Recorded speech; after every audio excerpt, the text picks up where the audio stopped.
Magandang hapon mga ka-ukay. No, ito na yung fender. Hindi ko ma-recall kung nag-cosmetics demo na ako. Ang last time na alala ko is yung tunog. So, ayan yung serial number niya.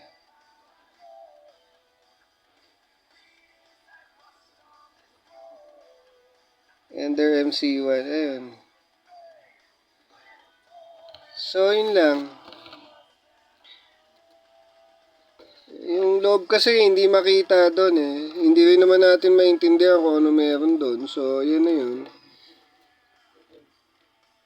So, ayan. Okay naman, So, ito na siya. Sides. Ang mga noticeable lang is, ito, ayan,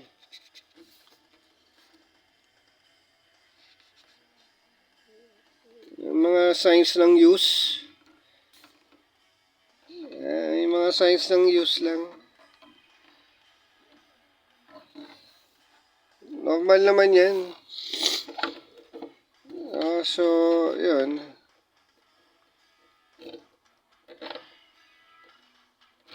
Especially pag pre-owned.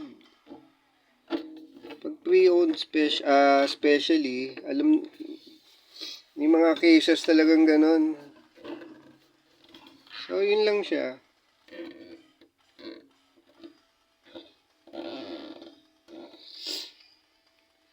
So, yun.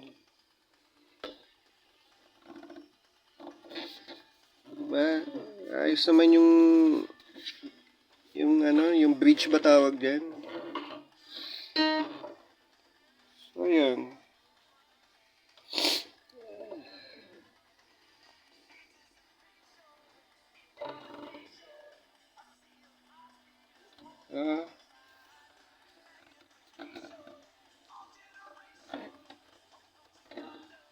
Ito, okay naman dito Ito, wala namang masyado dito. Kabilang side.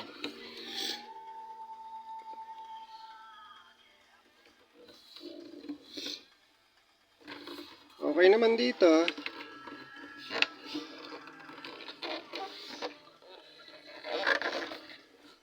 Ayun.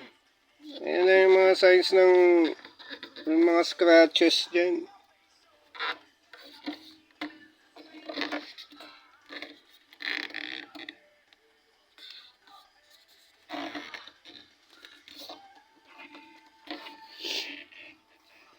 Saka to.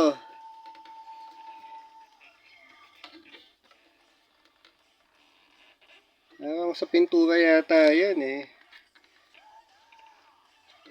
Hindi naman siya dent. Ano lang siya, parang wear and tear lang siguro Tapos yun Wala siyang crack.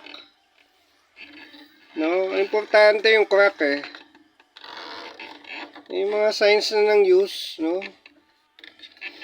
Yung mga previous owner siguro, ganyan. So, yun lang.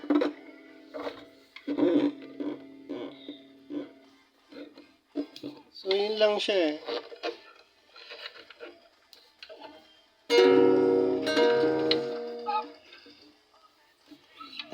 Sa likod,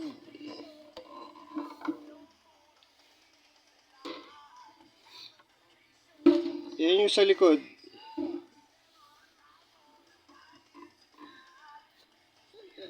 Ayan yan lang yung mga signs ng use.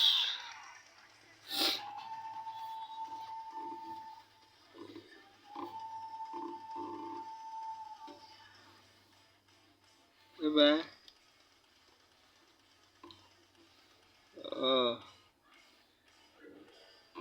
Yun lang siya basically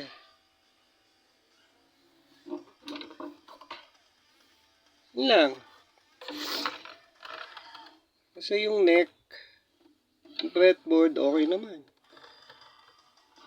Oh, wala namang noticeable na nakaangat dyan. Hindi, oh.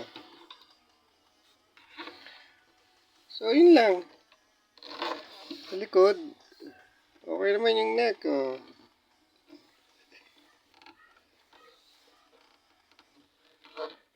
Siguro kailangan i-upgrade lang yung strings.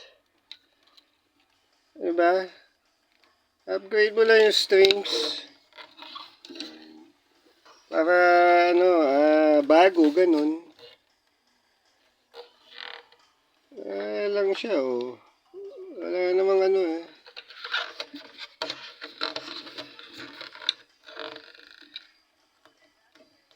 Ayan lang.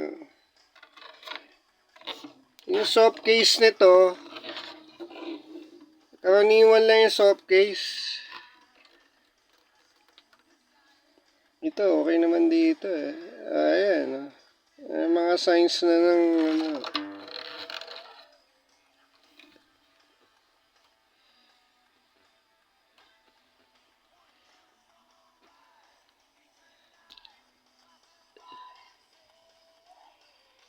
Yan lang siya.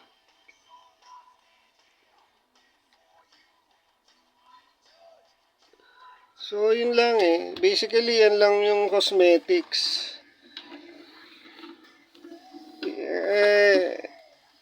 Tapos, i-tune ko na lang siya mamaya kasi andito rin yung tuner eh. Sa camera na to eh. So, ganun lang siya.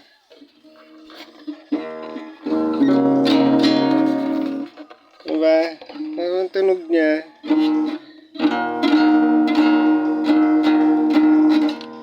Hindi siya masyadong nakaano eh.